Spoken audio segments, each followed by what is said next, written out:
Here is Jokic. That was nifty.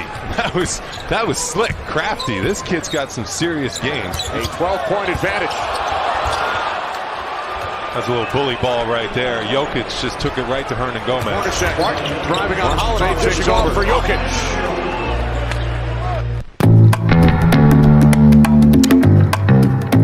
What a game. What a game that was. I remember it like it was yesterday. It was nice.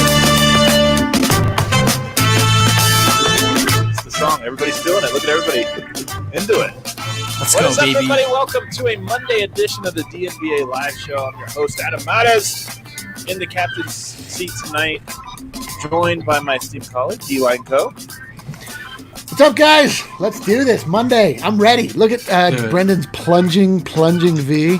Yeah, let's talk about this early. I just want to dive in and take a swim. In real life, it looks different, but the last button's right at the end of the screen, so I'm sorry. You might want In to. real life, I think it looks the exact same. Yeah. Yeah, well, I pull it off in real life. Online, is I'm real also life. uncomfortable. Do you know who you look like? Super producer Kelly. You can cue this up, assuming you have it. Oh, there it is. I'll take it. Oh my goodness, Chad's Reinhold. Where's the meatloaf? Mom! Hall of Fame. Some major Chad Reinhold vibes going on here. Big funeral guy, so it kind of matches up.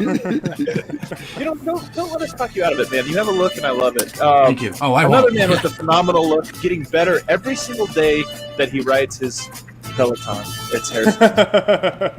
I did get a Peloton ride in today. We can tell you. I'm don't on a have to tell us. 4-day streak. You don't You're 4-day like that. Peloton You don't ride your streak. Peloton, dude. Come on, man. Is this a program you're following, Harrison? Are you working out on a whim? Like, is someone guiding you through a 30-day plan? Well, the Peloton was so expensive. If I don't ride it at least once a day, I'm just Fair enough. doing Yeah. a big disservice. Yeah, it's a good Guys, strategy. if you were wondering why I played that awesome video of Jokic just destroying the Garden, it's because our next guest today from Nuggets.com grew up in New York. It's Eric Spyropoulos. Wow, Nope, good job. on not that. at all. There we Not go. at all. Not at all. That was much closer than I've heard from other people. All right, well, I'll take it. First question, Eric. What did you think of that video to lead you in? That was probably the best introduction I've ever experienced on a podcast. Wow. Especially on a video podcast. Yeah. Usually they High rush bar. me in, butcher the name, and we go right into it. But I like that kind of lead in. So, we got 2 out of those 3. Yeah. the name. It was actually twofold. It was one, you know how it is. Every time we have a guest on, I try to troll them with the Nuggets highlight dunking on or whatever. But the other thing was, we forget that was the pinnacle of Skinny Jokic. Skinny yoke. Yes. Skinny Jokic was at his absolute best, and look at what he was doing in that video. He Unbelievable. was pivoting around guys and laying it Look in. at the quickness. The quickness. The stock report was up. Look at the fluidity. Eric, so first question, man. Look at the drip. We've asked everybody this question that's been on the show for the last 2 weeks because it's the most exciting thing that's happened to me personally for 4 years. What do you think of Skinny Jokic? I'm very intrigued by it. baby. I think that That's the ultimate cop out, man. Oh my god. that was man, that's a mild pepper. take I could have had. Yes, yeah, lower that to mild. You know what? Don't even give me a full pepper. Maybe half a pepper. That's a for pepless. that. I don't know. I just feel like, because last year in the playoffs when he was dominant, he was not skinny. He was he had some size, but it was good for him because he was banging around and obviously dominating. I think the movement will be better, which could help defensively. Maybe his 3-point shooting will be a little bit better. He'll be more comfortable pump faking and driving to the rim a little bit. But I don't know. I wonder about the post-up game and, battling. We don't know who they're going to face in the playoffs, but if there's a big guy like a Steven Adams, maybe, I don't know. I've got some questions, I think. I think, you know what is funny, because I think it's fair. Honestly, I do. But the one thing I want to say, here's where it's not fair. I swear to God, I never once heard this argument outside of the walls of Pepsi Center. Of course, we've all talked about that. We stand in the hallways, all except for Eric, of course. But the rest of us will stand in the hallways of Pepsi Center, and we'll talk about every possible Nuggets topic under the sun. And we've talked about him using his size to his advantage, and whether it's a good thing. But I swear I've never heard it outside of those walls. And the moment he got skinny, everybody all of a sudden said, I don't know. That weight was actually a good thing. And all those times we called him fat, we were just kidding. And I was just like, you can't win for that. We can't win with this guy. You've been steeped in it now. The Jokic hate is real. Oh yeah, he can't win. I mean, it's just like either he's too skinny or he has too much weight on, and people aren't just looking at how dominant he is, regardless. Like, just look at what he does. Who cares about what he looks like? I think he's going to be an absolute beast. But to your point, Eric, I think Steven Adams is a good one. Who else does he really need a ton of bulk to post up against in the post? Yeah, I mean, right? That's a good thing. Like Steven Adams, that's legit. Like, Steven Adams is a strong dude. And murder Steven Adams, though. You know what? Like, that's. I mean, I think his moves in the post are too good for Adams to hang. So I don't think the weight's going to be a big deal. But you're bringing up a good point because there are no like dominant, big physical centers left in the West that they're going to face. I don't think. Yeah. Like Porzingis plays the 5. That wouldn't really matter. The Rockets don't play a center, but PJ Tucker is kind of an interesting one, I guess. I don't know. There really aren't many challenges for him, I guess, in terms of using his size. Can you imagine if I gained weight over this quarantine and everyone's like, Eric's really uses his weight in a great way. He's actually better now that he's gained the weight on the show. He's funnier. I really hope to be in a position in life where that's like a positive. Wait, that sounds like you were talking about me. Well, I didn't. Is that what? Eric gained an enormous amount of weight over quarantine. I don't want to. I mean, I don't want to disclose too much, but that's a little on the nose for me. Tell me if you guys remember differently, but I remember Jokic in his first 3 years. I felt like he had a wider array of post moves. Like he did like more stuff on the block, like more intricate moves than he does now. I don't remember that. I'll be honest. It's a tough thing to sort of go back and compare. I mean, I guess maybe to your point, in this last season and a half, we have seen more of I'm not really going to make a move. I'm just bigger and taller and stronger than you are, and we'll just bully right through you. Yeah, and the result was first team All NBA for centers. That's sort of my thing about the weight thing. I think Eric's right that there actually is something interesting here to sort of discern, but the baseline, the bottom line, Jokic is not going to be bad. He's going to whip ass, whether he's skinny or not. It's just how much will he whip? We'll find out. I wonder, Harrison, if part of that is I felt the same way about his passing, where I was like, his second and third year, I just felt like he was doing something ridiculous every single night. And then with this break, you go back and watch games from this year, and I'm like, oh, Jokic is throwing crazy passes all over the place. And you're like, oh yeah, we get numb to it. Yeah, totally. For 5 straight years that. Yeah. Like a behind-the-back pass is just like, okay, that's a 6 out of 10. Yeah, you're like, really? That's all you could come up with? Like, come on, dude. Eric, you were a Jokic guy. Is that fair saying that you were a Jokic guy before you joined, the Nuggets? Yeah, no, the Nuggets were actually my league pass team. Like before I joined. Yeah, like dude, I was watching a ton of Jokic. I had a Magic Jokic shirt, like probably in like 2017 or something. Like I was on board early. Yeah. Where did you lie? Be honest. This is a safe space. It's actually not. This is the internet. There's nothing safe. People are watching this live. It'll be archived, and I'll make fun of you. We skewered Brendan within 1 minute. Yeah. Where did you stand though on the Porzingis Jokic debate of 2015? Because that was like a hot button issue for about a year and a half. It's actually really funny. I was looking back on my Twitter profile from I was looking back at old tweets, and I found tweets of me quote retweeting some Knicks affiliated account, and I was like, Jokic. I just did the Jokic is greater than Porzingis sign. Oh wow! So I was on the Nikola train. There was there were probably I don't know, a first half of the 2015-16 season maybe that I was like, maybe Porzingis is better, but then that game at the Garden, I was like, oh, please. It's Jokic. Like, come on. It's over. It's over. We needed Jokic doing one of these on that game. I've said this. I think Jokic really does get up for those games, though. I don't think it was a coincidence that he dropped 40 that night. Yeah. When you say those games, which games in particular? Going up against the guy that he's compared to. There's 2 Euro centers that were in the same class, and it was him and Porzingis. And it's like, hey, all right, I'm going to drop a 40 piece here because – some people compare us or whatever, and I think there's something to it. If you recall, that same year, he had one of his first triple doubles, might have been his second or third against Karl Towns and the Timberwolves. It's one of my favorite games he ever had. So I just think he has a little bit for that.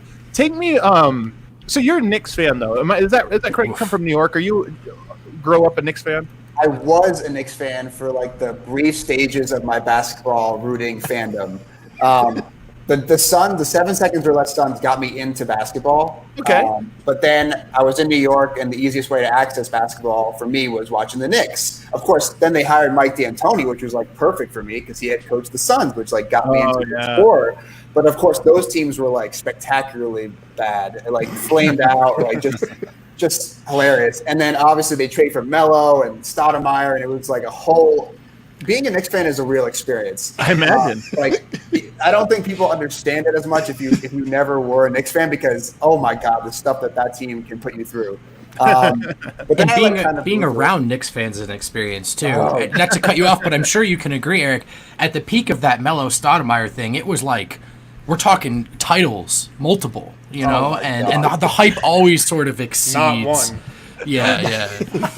Oh God, Knicks fans talk like an absurd amount. Like I remember when I was still a Knicks fan when they had traded for Melo, and I remember where I was when the trade happened. I like ran into the other room and I like, yelled at my brother. I was like, "The Knicks, like Melo, like we're winning the championship," and he like literally started laughing hysterically and was like, "Come back to me in like 2 years." And then I was like, oh, "Okay, oh man, wrong side of history." Yeah, I remember where I was when that trade happened too. I was here in Denver and I was very bummed out. Are you a fan of Carmelo Anthony? I know this is maybe a loaded question, but like, do you stan Melo? No, I don't. I'm not a Melo stan. I think he's like slightly overrated at his peak, and I think that I don't know. I just never was a big fan of him. Maybe it was because he came in and clashed with my favorite coach, Mike D'Antoni. That hurt me. Yeah. That hurt me personally. Yeah. But there was something off that I didn't really ever buy into. Not a Melo stan, but definitely a Mike D'Antoni stan. Mike D'Antoni stan. Mike D'Antoni stan. Did you ever attend a Linsanity game? Actually, I was at the first breakout Linsanity game against the Nets. Dude, that's awesome. That's incredible. I was. My friend, this was like in middle school, I think. My friend's mom worked for ESPN, so I actually sat in the ESPN box at MSG. Ooh, nice. And the Knicks were bad. It was a lost season, whatever. The Nets were bad at the time too. And we go and like this guy, like Linsanity, like this guy Jeremy Lin's like breaking out. And so my friend and I are laughing, like who is this guy? Like, what's going on? And the best part was at the end of the game, they had a player of the game graphic on the Jumbotron, but they didn't have Jeremy Lin's picture. So it was just a gray silhouette of him. That's and incredible. Stats, and it was hilarious. Can you imagine? There's 12 guys on the bench. They don't have graphics. Like, we didn't see it coming. I'm sorry. Man. Mark Kisla, the Denver Post, wrote an article this week about going to games being overrated, and like we're learning about how great life at home is or whatever. And I got to say something. I didn't go to games of any type growing up. I went to a handful of Nuggets games when I was in high school, but like my dad didn't go to games. I didn't grow up going to games as a family or whatever. So I've only had the experience from going to every single game. And what I think is that it's like 50-50. Some games you go and you're like, man, I'm glad I didn't pay any money for this because otherwise this would have been a real drag. But there's other moments in the Philadelphia game, which somebody in the comments was referencing earlier. I'm like, you can't put a price tag on that. And I'm guessing your Linsanity story went to that one. That's part of the fun of going to a game is you're just like, something great can happen. And I get to be like there for it. And your skin, like your goosebumps arrive and your hair stands up. And I'm guessing that's sort of what the Linsanity night must have been like. I mean, that's what makes it worth it to me, no? Yeah, I think it's like kind of hit or miss, like you said. I mean, you don't know if you're going to get the Linsanity game. Like we had no idea we were going to get that game, but now I will literally probably never forget like where I was for that game because it was like such a memorable moment. But there obviously are games you go to and you're like, yeah, I should have passed on that one. Denver this year was a perfect example of that because if you remember early, it was 96-90, I think. That was the score. Don't quote me on it. But Dallas beats Denver, so Denver doesn't pull it out. And it was during the Jokic mood swing part of the season where he just wasn't shooting and stuff. And it's like, you can imagine if you got tickets as a birthday gift or paid all kinds of money and you went and it's like, oh, Jokic is sad today. So I guess I just have to watch Corey Craig dive on the floor and hope they win. But I do have a lot of my favorite sporting fan moments though are in my living room at home. I do think the peak probably would have been higher in the stadium, that shared experience.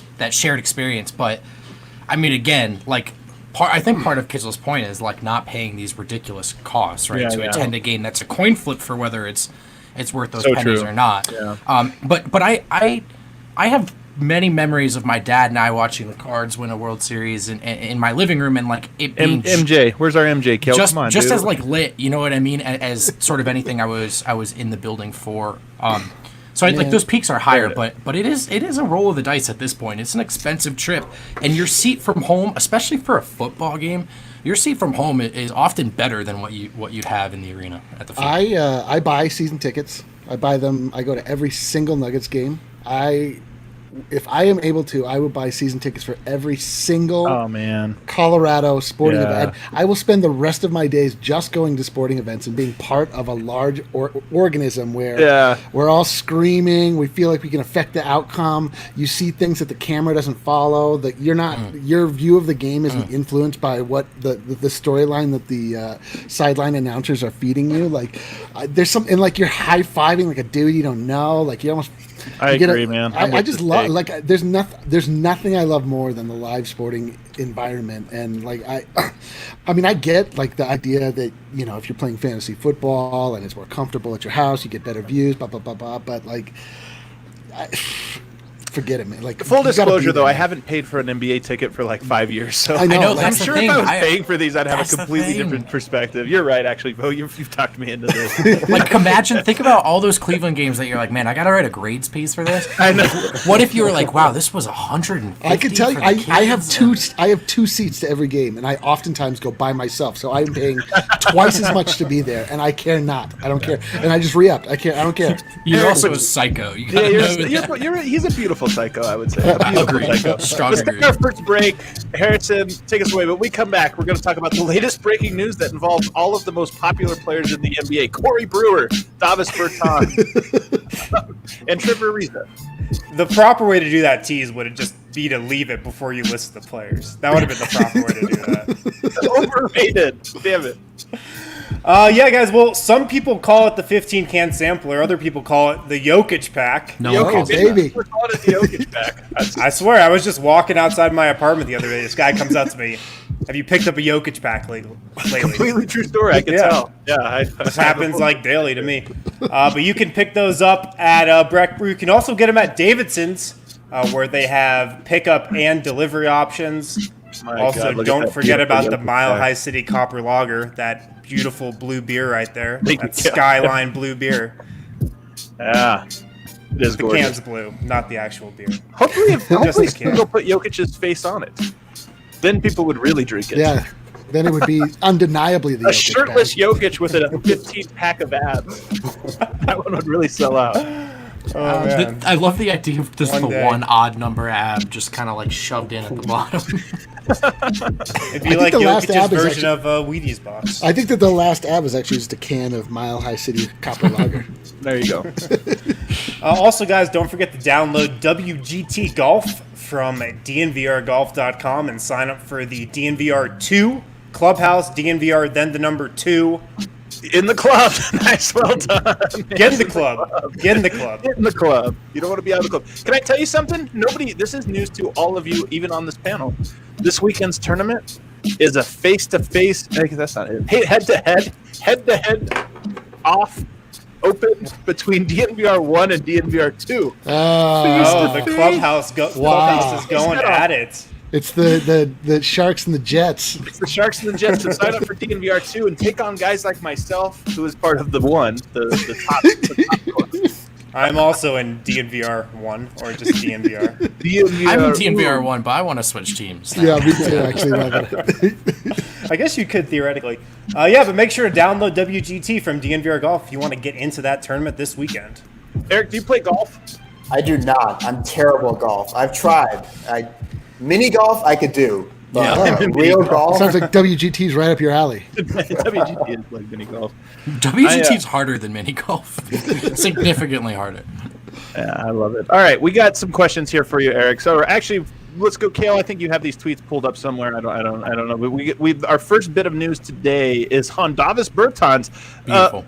one of a show favorite. We love Davis. He's like the A Yeah. version of Juancho in many ways. But he is opting out. That's Corey Brewer. Let's see what else we got there. I'm putting Kale on the spot here. Let's see. We got, He's melting. He's melting. Go back to the middle one would have been correct. There we go. Nailed it. Boom. Davis Bertans. So Davis Bertans, really good player. Washington Wizards, really bad team, and they are vying for a shot at the playoffs. Davis Bertans has opted out. He is not going to participate. He will be at camp, and he's going to be hanging around with his teammates. So it's not that he's afraid of coronavirus. It's not that he's trying to make a He's not afraid. He's not afraid. He just wants to get paid.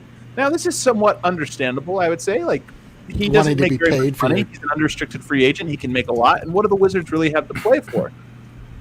But I have to ask you, Eric, is there anything weird or uncomfortable in your opinion about this? Not. I think because of where the Wizards are, it's not that uncomfortable for me. Like he's in line to get a. Well, I don't know about the cap dropping, but he's in line to get a really nice contract. And like Woj had said in his tweet, he's had 2 ACL injuries in the past. So it's like when you factor all that in, it's just like I don't know. The Wizards, like, what do they really have to play for? Like getting swept by the Bucks if they even make the play-in game. Like I don't know. That was a convenient bit of info from Woj in that tweet. Convenient. Very convenient. Can I bring up Kale, I just sent you a tweet in the Slack channel. You can check it out. Let me just pose this, because Evan Fournier, everybody's hero, former Nugget great Evan Fournier, says, seriously though, if you think it's okay to sit out and watch your teammates play while you're perfectly healthy, it says a lot about you. Now let me just say this. Let's imagine the season wasn't canceled, and the Wizards are within a game of the playoffs, and Davis Bertans has 8 games left, and he says, you know what? No thanks. I'm not going to play because what if I got injured? Wouldn't that be a little weird? If it was like, and he was like, yeah, but the Wizards aren't going to win it. They're just going to make it. Do you remember when Mo Harkless didn't shoot a 3 for the last 10 games of the season? That's true. Because he was going to get a bonus if he shot better than 37% from 3. Legendary secure the bag. That is way worse than what Bertans is doing right now. Way worse. Is it though? Bertans is not playing at all. Because the context, the scenario he just described, Adam, is, I mean, sure, but not the scenario we're in. Yeah. I mean, the scenario we're in, I think it's pretty understandable. The Wizards, I'm sure half the team would probably wishes they had that excuse as well. How do you think that's so true? How do you think Neil O'Shea felt when he had that Mo Harkless not shooting? Like, he thought he was so smart putting this in the contract. Like, well, it incentivizes him to shoot well. It's like, nope, incentivizes him not to shoot. Yeah. Mo walks past him every day. The Bertans thing really comes down to how his teammates feel. Like, if if his teammates are upset about it, it's a problem. Like, if there are people like Kevin or Evan Fournier feel like that on his team, like, that's a big issue. If they don't care, like, it's fine. This also, though, I mean, this is the big leagues. Like, it's not like college, and we're still like tied to this mythology about like the idea of team, and you can't abandon your guy. Like, does Davis Bertans feel a connection to Washington, like, and his teammates? If he doesn't, he's a grown ass man who can make this decision, for his financial future. Like, I do think that's almost like that's an ideal of sports, but it has more of a place in like Little League than the NBA. I have no issue with what he's doing. I feel like what's kind of interesting is because the plan is that the Wizards have been talking for months about how we're going to bring him back and we're not trading him, whatever. Yeah. Well, if that's the case, then you would hope that maybe he did talk to his teammates before this got out, because if he gets, if he re-ups with them and like walks into that locker room in whatever November training camp and they're like, you just gave up on us like 4 months ago, that is an awkward situation. Definitely. See, to me, it is weird. And it kind of brings us to the point of, Jerami Grant is in a not too dissimilar situation. So I see somebody in here, he's voluntarily giving up salary. It's true. He's giving up like $500,000, $500,000, but he stands to gain tens of millions of dollars because he's going to sign a multi-year, even with a lowered cap, a multi-year deal, and it's going to mean a lot. So financially, of course, it's a no-brainer. You're not going to make that risk. But there's something weird about this to me. Like, us as fans, we always put the glasses on where we pretend that the money doesn't matter and we pretend that these guys are all fighting for the glory and whatever. But this is one of those moments where it's like Davis Bertans saying the NBA specifically invites us back to give us a chance to get in. No, I'm good. I'm going to sit out. I bet you if you polled a lot of players on the Wizards, the Spurs, the Kings, I bet Suns. if you polled them, they'd say, no, we'd rather not go to Disney World because the Wizards have nothing to play for. There's no upside to Bertans playing, absolutely none. if they get into the playoff. Can I just ask an honest question? Do you all feel this way? Like, if you were in the Sacramento, because I think the Phoenix Suns, you're right, they have like no chance statistically, mathematically, there's no chance, and the Wizards sort of as well. Like, there's not, and I'm not talking about winning the championship. I'm just talking about getting into the playoffs. But if you had the probability of, say, the Sacramento Kings, would you feel something in your soul that says, like, I really want to make it into the playoffs? Eric, would you personally? I mean, I guess it depends where I am in my career. Yeah. Like, if I'm like De'Aaron Fox, like you would, hopefully in his mind, he's like, we'll get better and better and, you know, be a regular playoff team. But if I'm like one of their older vets, like maybe I'm like, might as well try and get it while we can. But like, yeah. There's something to sports when you break them down to what they actually are, where it's like nothing makes sense and no one should do anything, and it's just about money. It's callous, and they're adults, and why should anyone put their life on the line or their health on the line for anything? But it's also like, then what are we doing? Like, if we can't have the side where we pretend about the mythology and we're just watching guys put a ball in a basket, like what is any of this? But so. You know what I mean? Like, I do. Yeah, it's a good point. It's just I would never. I mean, it's the type of thing where you understand it, like you definitely understand, and you really there's no right answer, obviously. Yeah. It depends on where you are in your career, whether maybe you don't have a close connection to your team, so you actually don't feel like you're going into battle with them. Like there's a whole litany of factors at play, but I don't know. I just don't like if we're all going to pretend that these sports are important and actually mean something outside of what they actually are, which is what propels them forward in our society. Like, let's see it all the way through. Like, let's not just cut it off when it's convenient. The only thing is, I don't think he's walking away from anything inspiring or any sort of winning culture or anything that really propagates any of the stuff you just described. It's so true. I mean, so if it's an unprincipled issue, I think you've made a good point. I just think I can't really blame him from walking away from a situation that he should be viewing this in a cold, calculated way. That's what your time in Washington in 2020 should be. How do I get that next deal? I actually happen to agree with this, and he's the perfect sort of player for this because he doesn't make a lot of money. He will make a lot of money next year, and he's on a team that actually doesn't even have that great a chance of making the play-in game, let alone getting into the 8th seed. So he's in the perfect situation. Maybe if like Devin Booker, or actually I guess Devin Booker's not up. Who's up for a contract there? Dario Saric? Maybe if Dario Saric felt this way, I would be like, okay, him too. Bogdan? What about Bogdan? Ooh, that's an interesting one. Oh, that is a good one, actually. Sacramento has a chance to me, though. Can I tell you guys something? I'm kind of on the Sacramento train. I kind of am too, actually. Hey, there you go. A chance to what? To make the play-in game and lose, but that's important. to make the play-in game and lose. I'm glad you responded.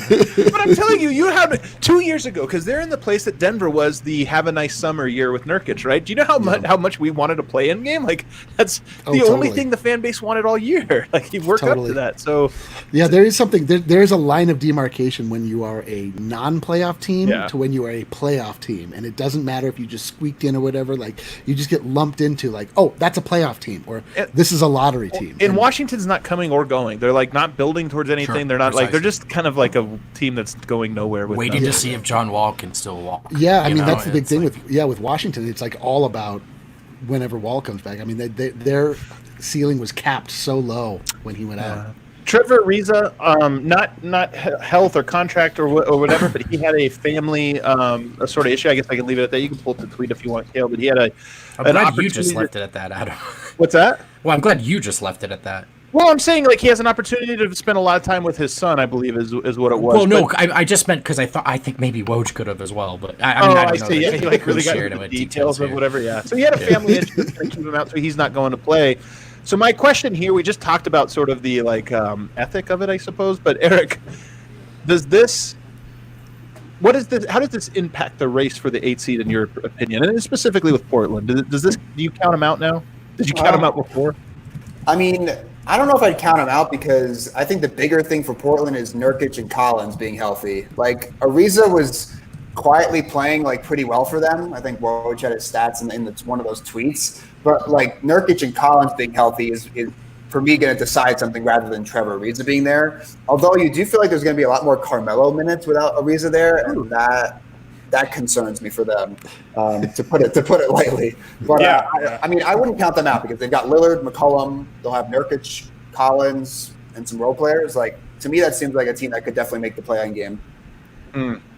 Yeah, I don't know if this is too big a news. It is a little news for me. They're a little thin on the wing. I think the perfect scenario, maybe this does mean that now Nurkic takes on a bigger role and is therefore the reason they don't make the playoffs, which would be a huge win for me.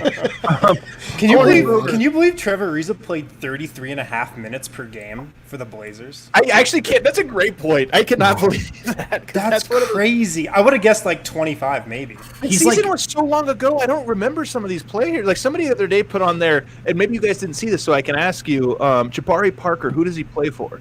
Do you know off the top of your head? The Kings. Well, Eric, you're too good at this. Come on, yeah. That is correct, Eric. He plays for the Kings, but somebody put that out there, and I was kind of like, dude, this season was so long ago, I can't remember this stuff. It's Ariza's past like 3 years you don't remember. Like once he left the Rockets, you're like, where was he? Dude, he's also I literally can't believe he's Phoenix still in the league. went to broke the bank for him for some reason that didn't make any sense. Dude, I'm telling you, he's in the Hall of Fame for convincing the league he's a needle mover for like 7 years past that being the truth. It's 2020 and we're still like, man, Ariza. Yeah. Wonder if anyone can get their hands on him. 3-and-D. 3-and-D. And then the last piece of news: Denver Nuggets legend Corey Brewer. Let's go. Has agreed to sign with the Sacramento Kings, as we were talking Let's about. So not he is now he's in. This is the thing that's going to happen. I suspect actually this week, this will be one of the big storylines. Is all the players that opt out, teams can replace them with like off Corey waivers player with Corey Brewer. I guess is Corey Brewer the LeBron James of waiver pickups? Eric, is that? Are we going to get better names? Oh, come off it! That was a great line, Dale. Come on. Honestly, I don't know. Like, we have to go through the list of free agents. I don't even remember like who's even available. Like, I know JR's out there. I know Jamal Crawford's been tweeting nonstop throughout the season about how he should be on the team, but like, I don't know. But Corey also scored 50, so that argument kind of. Corey has a legendary night. Yes, I remember that 50-point game. That was memorable. But I don't know. I don't think we're gonna get much more than that. But like the best part about that thing was in the tweet. I think Woj had that there were multiple suitors for him. Like. Oh yeah, that's really that desperate out there. Like multiple suitors for Corey Brewer. I don't know. If I buy that. I feel like Cam Newton should say. I hope it's really just take Cam Newton and put him in the post or something. So is this just what's going to happen with these teams vying for the play-in spots? That's where I think the chunk of players who aren't going to Disney World are going to come from. Are they just going to be signing guys who are pretty much going to be trying out for contracts, and like those playing games are just going to be like a big tryout for next season? Can you imagine if Corey Brewer's the reason the Kings don't make the playoffs because he's just like fourth quarter of the game to get in? He's just Can you imagine if he's the reason that they do make it in? That's even weirder. Just like Cory Booker, he just can't stop trying, folks. He's trying so damn hard. Dude, I love Corey Brewer. This is the thing Nuggets fans really want to know about is, so we just talked about all these scenarios or whatever, but Jerami Grant has a very real scenario. He's the one guy, when I look at all of the players, he's the one guy to me that makes the most sense to sit out. Now, I hope he doesn't, and it doesn't make that much sense because Denver is a team that in theory could win the championship this year, but he is an unrestricted free agent. He has an opportunity to get paid the contract that's going to pay him for the rest of his life and take care of his family and everything else. Is there any scenario, and I'm not asking you this for inside info or anything like that, Eric, but I don't have any inside info.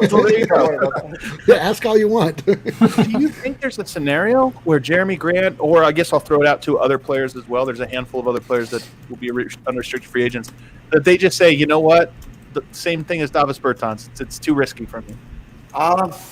I mean, I think I agree that Grant's the most likely. I think in Grant's case, there's like one silver lining about his contract that if he did get hurt, he does have the player option. So like theoretically, in a worst case scenario, he got hurt and then would just pick it up and make $9 million next year, which is, a lot better than, other players can say. So I mean, I think that he'll stick around. I think that, again, it's kind of like Bertans where like they're trying to have a long-term thing here. So he might not want to kind of alienate people. But I think the play option kind of like makes him – it's not like a safe thing, but it's kind of like this thing you can kind of hold on. Like if I get hurt, I can still pick this up and stick around.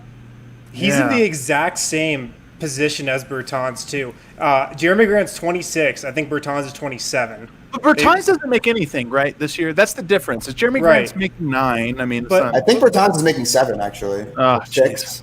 But still, like they're both in line for probably the biggest contracts of their career. They both had really good years. They play the same position. It's also going to be a free agent class, and they're probably like two of the top names.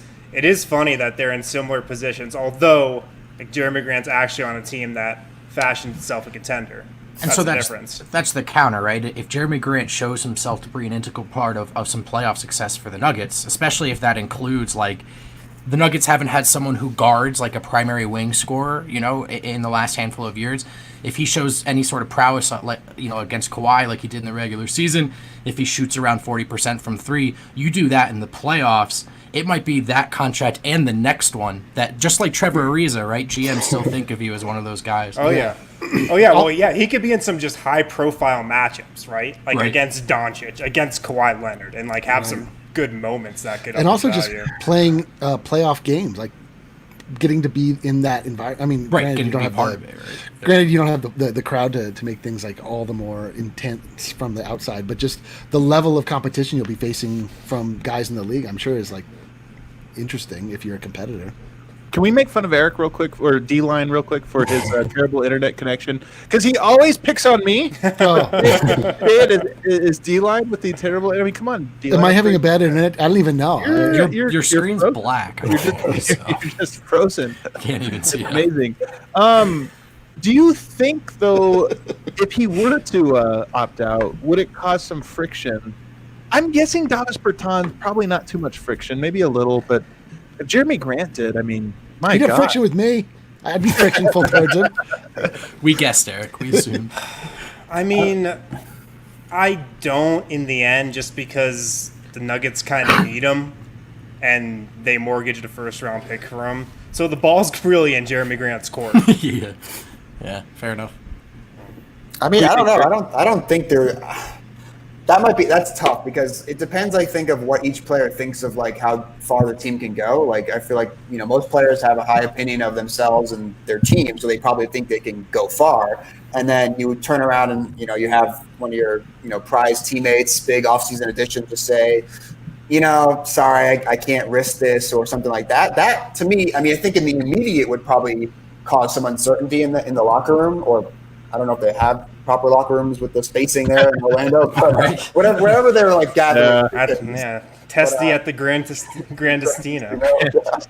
I mean, you have to think the Nuggets are above that threshold, right? That just if you have any sort of internal competitor inside of you, you're going to choose to believe you have a chance, whether that's a 1% chance, 2, 3, and so on. And the other thing about this is that, Jerami himself will probably want to evaluate, like, his potential future with the team to see how they can do in a playoff situation with him playing. He'll probably get a better sense of, like, all right, with me here, we can beat team X, Y, and Z, or something like that. That makes me feel better about the future or worse about the future or something like that. I don't know. Is there what else did I figured out the issue, guys. I was on a free connection. I wasn't even on my home connection. Well, that's actually worse. I think that's. I know. I agree. I've rectified the situation, so you can. Is there any chance a guy like Paul Millsap opts out? I mean, he's been around so long. I think he's at that stage of his career, like I talked about before, like, wanting to see if he could just, maybe something breaks right. They make the conference finals. He has a memorable playoff run. He's been he's in great shape from all we've heard. Like, he wants to show how good he can still be for that next contract, like things like that. You could argue this is the best chance of Millsap's career this season right now to win a ring, given sort of how level that playing field is. Man, I think you might be right. All right, take us to the break, Harrison. When we come back, I have a phenomenal game. We every show it feels we introduce a new game. And unbelievable. We have a perfect guest. We're going to introduce a new game. But first, we have some read here, Win. All right, we got Green Mountain Dental Group in Lakewood, the best damn family-owned dentist in the metro area. Well, I don't know about that. I only go somewhere if they give you a free Sonicare. Oh, good news. Good news. If you schedule a cleaning, x-ray, and exam, you will receive a free Sonicare toothbrush. What? Wow. That's all you got to do. Just schedule a cleaning, x-ray, and exam. You'll get hooked up with a free Sonicare toothbrush. They are conveniently located just 15 minutes from downtown Denver. Green Mountain Dental Group, of course. And if you schedule a cleaning, x-ray, and exam, you will receive a free Sonicare toothbrush. Also, Strava Craft Coffee, you guys can get it for 20% off when you use code DNVR20. If you have any stress from this quarantine, any anxiety, any aches and pains, Strava Craft is packed with CBD. Why, yes, I do. All of those things. Enormous amount of stress. Yeah, Strava Craft is packed with CBD and has been proven to help out with some of those ailments. And you can purchase it for 20% off online, StravaCraftCoffee.com, when you use the code DNVR20. You guys ready for this? Brand new game? I'm so ready. Brand new game? Oh, man, I'll build it up. Is it like our other games or no? It's almost exactly like it. Well, that D-Wade Photoshop. Rate it. Incredible. We're about to rate it on a scale of 1 to 10. Now, a lot of people are confused because they think, okay, if it's a dunk contest rated, only 5 to 10. No. 1 to 10, this is a full scale. This way you can kind of, is it a 1, is it a 5, is it a 3, whatever. 1 to 10, you can rate these things, these topics. And Eric, honestly, these other guys, I don't care about their ratings. I just care about yours. Thank you. I appreciate that. Yeah, so number 1, the schedule for the bubble tournament comes out this week. I think Wednesday or Thursday. Are you excited? Scale of 1 to 10, Eric, how excited are you for the schedule? For the actual schedule? For the piece of paper. A 6. Wow. A 6. Well, that's wow. A 4. That's maybe 3. Maybe 3. More of a 3. Maybe I'll bump it up to a 7, but I'm sticking at a 6. I think. But what about you? 1 to 10. Like a 5. You just want to wait and see, and make sure that actually happens. Florida could just like fall off and float into the sea by then. So at this rate, that's almost certain to happen. Actually, Yeah, Harrison, what about you? 1 to 10. I'm at a 10 because it's content, and we need That's content. what I'm talking about. That's what I was waiting for. But I have a but. Let me just get this in first. Okay. Don't we know the schedule? Don't we know the schedule already? We do. We completely already know the schedule. Yeah. That's a good point. Man. Really takes the wind out of those sails. But I'm at a 10. But I'm at a 10 though. Eric, D-line, what are you thinking? I mean, as Harrison has correctly pointed out, we already know exactly what the schedule is. It was the schedule that was given to us for the regular season, just minus a few teams. All that being said, I am at a 6. I'll be 6. All right, Harrison, high five, dude. Me and you. It's the right answer was 10. You guys didn't know there was a right answer, but it was 10 because it's just something. It's something to happen. All right, next question. Las Vegas. The city? The city. What do you think, Eric? Las Vegas is an experience. I cannot stand it. I'm going with a 2. Great take. Great take. Wow. Great take. 2. Okay, I can't. I'm from New York. I know what it's like to have a lot of people. But have you ever been to New York? Maybe that's the problem. It's just like the real New York, I hear. It is just. I couldn't stand it last summer league. Like the 100 degrees, countless people. Brutal. It's just it's like Times Square if you took Times Square and put it in the desert, and I hate Times Square, so of course I'm going to hate this. It's like, what if we took all of the worst part about New York City, but we gave all the people like the worst intentions, Exactly. just the worst I'm at a motivation. 2, maybe even a 1. A 1. Wow. Wow. Great. D-line, what are you thinking? If you're talking to 18-year or 21-year-old D-line, that is a 10 plus. If you're talking to 42-year-old D-line, that is a 1. I'm out on Las Vegas also. Wind, come on, bring some sense into this conversation. What's going on? I'm a 10. I love Las Vegas. Wind love loves Vegas. Las Vegas. Ken confirm. I'm sure that was really predictable, but I love Vegas. Ken confirm. He does. Oh, so I assume you're going with a 1. Yeah, shout out Frontier Airlines, who once left me stranded in Vegas for an additional 48 hours, which is my personal max on how long I'm trying to be there. That's everyone's. That should be the official max. Hopefully, the only time in my life I've cried in an airport. So we'll see though. You guys are all invited to my 30th birthday party in Vegas. I'm there. Next year. Cool. I'm there. Unless You guys I are all won't go. invited. Yeah, I'll do like a virtual video chat. He'll zoom in. Skype us in, man. Your 30th birthday is the last time you have fun, just so you know. So be warned. That's the last fun moment of your life. I will say that I think it is simultaneously a 10 and a negative 10. It really is. It's what averages to a 0, I guess. But it goes back and forth like every hour. No, totally does. The Denver Nuggets fan base. As a fan base, Eric, what are we going to give it? Probably a 5.5. Slightly above average. Growing up a Knicks fan, there's a lot you can say about the Knicks, but one thing you can say is that their fans are like they're annoying.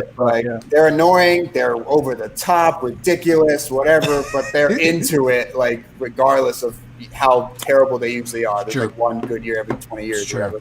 But I don't know. There's just like what happened was like last year in the playoffs. It was like my second month here, and I can't remember what game it was against San Antonio. And we were on the court. I think it was maybe like game 5 or something. I don't know. It was one of those first rounds. And no, it wasn't even the booze. It was like looking around, like close, like tip-offs in like 5 minutes and like the empty swaths of seats. And I had heard that there were like issues getting into. Yeah, I was gonna say. I almost went like full Trump here, and it was like they blocked the entrance. You never want to go full Trump. Yeah, that I had heard, but I don't know. I even look around at like some hyped up regular season games and things of that nature, and I don't know. There's something about it where it just like it kind of dwells my hype about it because my hype has been like really high since I got here, and sometimes I look around and I'm like, I don't know who's with me. Like obviously, being a part of Nuggets Twitter for a while now, like I obviously see that it's very devoted and a really good community, but I think you branch out of that. And it's, it's like being a rational Knicks fan. That is a good take right there. I can agree with that. Oh, look at it. The Nemanja. Good morning. How do you say good morning in Serbian, Nemanja? It's about time, Nemanja. Where you been? Unbelievable. It might be dobro dan. Like, that might actually mean good morning. I don't know. All right, ready? Knicks era Melo. Scale of 1 to 10. Probably like a 4. One thing, I don't know if you guys know. Scale, 5 peppers. I don't know if you guys know this about me. I'm a very pessimistic and down person in general. I'm learning this. But you're learning real fast. But I don't know. He had like a couple of good years, and then just like was like hogging the ball and got the big contract with the no trade clause, and it was just like the final 3 or 4 years were just like so bad that like. Great take, Eric. What did he do? Like, what? They made the second round in 13, and he had a good year, and he won one of the scoring titles. But like, he clashed that with double D'Antoni. nickel. He clashed with D'Antoni, ruined that. He ruined Insanity. Like, come on. Yep. If you do that to me, like, sorry. It's funny, man. Speaking obviously as someone who grew up in the area, for like a 12-month window, maybe 10 months, Melo was that dude. He was a local hero. He was the MVP, if you asked a Knicks fan. But that really fell off. By the end of his Knicks tenure, his approval rate was disastrous. I think most people, even the most irrational Knicks fans, were out on him altogether. Yeah, it plummeted real fast. Melo didn't like. I think everybody wants the story of like a player that like learned along the way of this or that, and I think Melo actually kind of had in Portland, like, and through not being in the league or whatever. Like some of his interviews over the last 2 years have been really, I thought, a different side of Melo than I'd seen. But like even at the end of the Knicks one, there was like a very much a, like, it's not my fault, it's theirs, and it's kind of like a dude, come on, man, like it takes like several ounces of blood to win a championship in the NBA. All right, Nuggets era Carmelo. Oh, look at this, Dobro Jutro. As our buddy, actually, you could have just pulled. I love it. This is great work, Kel. But you could have also pulled up this one too. Nemanja also has you covered here. And no, Nemanja, it's not a kimono, but thanks for asking. It kind of feels like one. Nuggets era Melo. So 4.5 is Knicks era Melo. I mean, you have to like at least double it. Like, I mean, love it. I mean, I'd give him like an 8.5. That's not actually doubling it, I guess. But it's close enough. I mean, he was actually in his prime. I will say this though, I'm not the right person to ask about this because I wasn't following closely back then. So my experience of Melo was basically you're the only one on the show. A little bit of the Nuggets side, and then most of it was like traded to the Knicks, plummets real fast, and there you go. That's my take on Melo. So I'll stick with an 8. I like that it's double road Knicks. That actually makes me feel a lot better. I get Wilson Chandler and Danilo Gallinari. I mean, you have like a take on them? Ooh, I'm a big Gallo fan. Slightly less of a Chandler fan, but also a big fan of his because one of my favorite Knicks teams was they signed Stoudemire in 2010 after this whole LeBron we're bring in 2 stars, whatever. But they're about to run that back in 2 summers. Let's watch. It's basically every other summer is this. But Stoudemire comes in and was like a monster for like the first like 3 to 4 months of the year before they traded for Melo. And it was this team of like this weird, like it was like Gallo and Chandler and Stoudemire. And like, it was like, they were not winning a lot of games. They were like 500, but it was so fun to watch. And then, what happened after that ruined it. All right. Last one here for you, but it's kind of a tough one. Oh, The extent, I'm asking you on a scale of 1 to 10, to what extent do you believe in coastal bias in national media coverage? Probably like an 8.5 or 9. It's just, you see some of these things and, some of these takes and the focus on these, the smallest of rumors for like a Lakers or a Knicks would like trump the best thing that would ever happen to you. Like if the Nuggets won the championship, like that would be segment 1 on First Take, and segment 2 would be the Lakers re-signing Dion Waiters. Reverse that, actually. Reverse that. You're probably right, honestly. Like that to me, sometimes I like, and I don't even watch these shows. I just see like you go on YouTube, it's like part of your recommended or your feed or whatever, and I'm like, what are they even talking about? Like this team in like Milwaukee or Denver or whatever is like going crazy and not a single peep. But like you're talking about whether the Lakers should choose J.R. Smith or Dion Waiters. Like, yeah, the Nuggets won the championship. What does this mean for the Lakers? Is the headline. Will AD resign or something like that? It's real, man. Even in football, where the Broncos are a world-class organization, like if you're on the coasts, like they're not talked about enough considering they are a top-tier like orgs. The LA, New York stuff, it's real, man. It's big time. The Broncos are a top 5 NFL organization, wouldn't you say? Like, and I'm not even just talking about success. I'm talking about just like mystique and history and everything else. Sure. You got like the Steelers, you got the Cowboys. I don't know who John Elway. Broncos have been great for like 30 years. Yeah. They have one of the highest winning percentages ever. The Patriots, I can't believe I forgot them. Yeah, the Patriots, the Cowboys, the Steelers. Are you a Jets Packers. or Giants fan, Eric? I am neither. So I don't know if I told any of you this story, but I'm not a New York sports fan at all anymore. Oh, I thought you were the Knicks. No, I moved away from the Knicks. They ruined Linsanity for me. D'Antoni was fired. They hurt me too much. I couldn't handle it. It got emotional. It wasn't pretty. I think moving away from your team, I think, is a really, really sign of terrible character, except in very rare circumstances. And I think there's certainly one that's like, you know what? They're always the team that's used as the accept part of that. Yeah, that's so true. It's so true. What is the point? Like at some point, it's like, what are we doing here? Exactly. Like, are you a every part of this like, I'm sorry. Like, fans are kind of at that point. I mean, when I worked that game, there were fans just getting up and leaving. Like you can hear them just saying, "Fuck this, man," under their breath. They don't even like the guy. So, but not even the Giants, huh? You moved on from the Giants. So I actually never was a Jets or Giants fan. So my first ever NFL game that I watched was the Panthers and Patriots in the Super Bowl in 2004. And something about the Panthers, it was like the underdog, whatever, unknown, the jerseys, Jake the Delhomme color, vibes. Jake Delhomme, Steve Smith, Julius Peppers, like that. When was I saw Delhomme run out on that field, like a true warrior going into battle right there. Well, I will not take Jake Delhomme slander unless it's about the 2008 season in which he completely, Eric's actually got a bunch of oil paintings hanging up in his crib. Just Jake Delhomme, full uni. What about during that Super Bowl?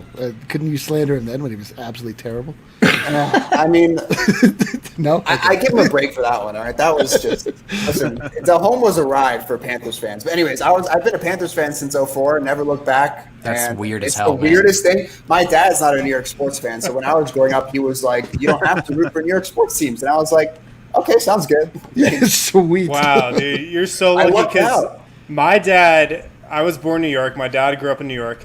My dad is a Jets, a Mets, and a Knicks fan. That's brutal.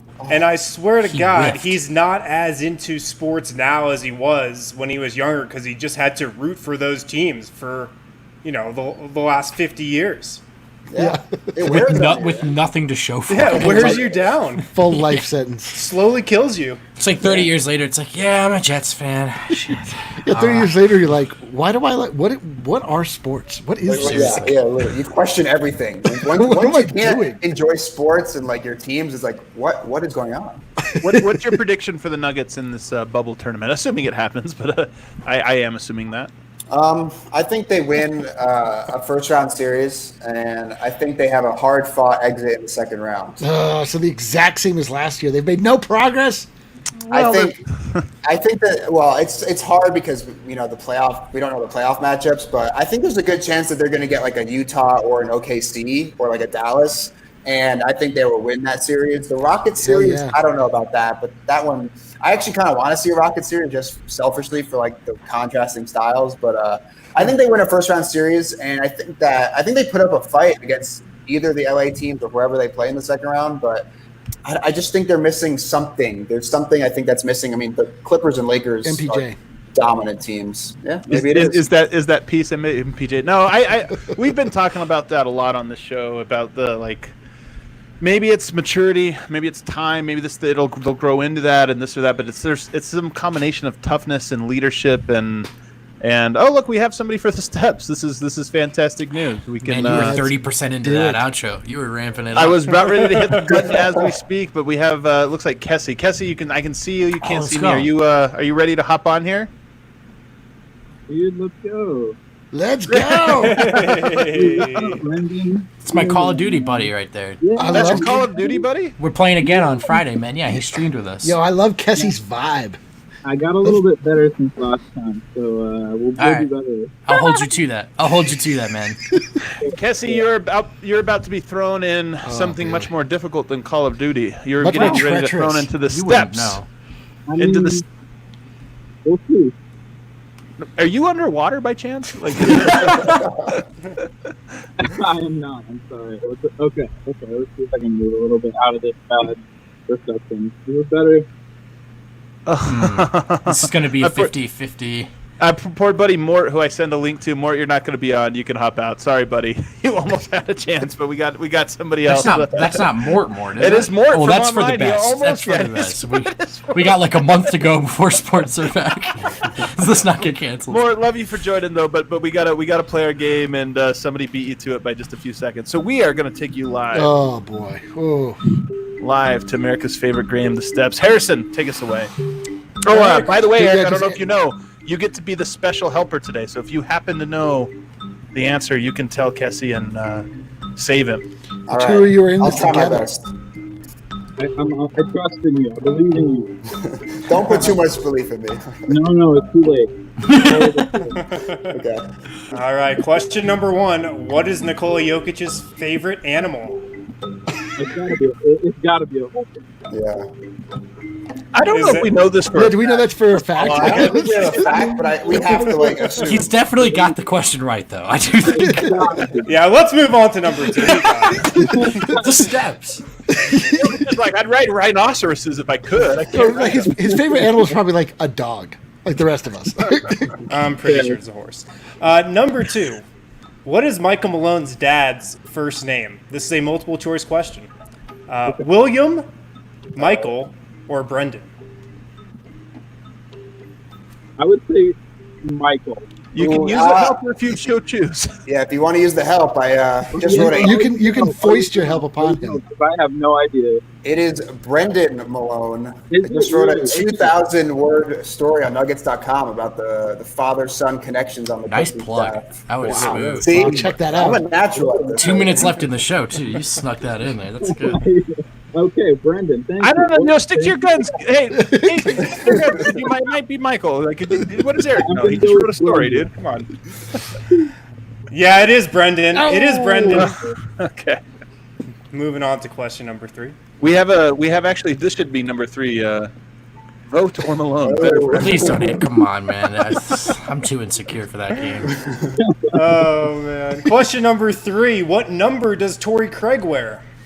Dude, these are. I love when he brings out the tough ones. Oh boy! All right. Torrey Craig. Question number 3. What number does Torrey Craig wear? Third question. So we've had one question. Don't forget, you can help him, Eric. Yeah, this would be the third. There's 3 questions. Interrupt, but if you need the help, I got you. I tried to get some Breckenridge Bruce tonight, but the shop was sold out, so I ended up with some other things. But so I'll blame that. I'll say number 7. Oof. Well, you know what? We had fun today, guys. He knew he was wrong, built his explanation into the preface with someone who knew the answer to exit. After all those clues you gave him. Didn't take a time out or anything. Just like, you know what? I love Kessie. That was too funny. Kessie, we're going to have Kessie- a more refined strategy on Friday night when we play Yo, Call of Duty. I would hope. Yo, Kessie's coming on every show from here on out. I love Kessie. Kessie's corner. Yes. Anyone? It's always underwater. Eric, thanks so much for coming on, man. Dude, this was fun. This was a really fun Monday conversation. Yeah, I needed this. It's Monday, you got that Monday feeling, but I'm all good now. I'm all good. Dude, I had a Monday feeling all day, too. Like, it's like I was on the show and drank these drinks. Feeling much better about life now. This hour, I really need this hour, dude. I really do. It's keeping me together. Social interaction with everybody. Everybody, you guys can check out all of Eric's work at nuggets.com. His name, his description will be in the handle of the tweet that Harrison throws out later this very evening when he promotes the show. So you can follow him on Twitter there. Everybody else, thanks so much for hanging out. We're going to be back all week with some great guests talking Nuggets. Some news coming out, the schedule, as everybody's shown themselves to be excited for. Can't wait. We'll see you all then. That was your cue, Kale. There you go. We'll do it live. We'll do it live. Kessie says oof in the Discord.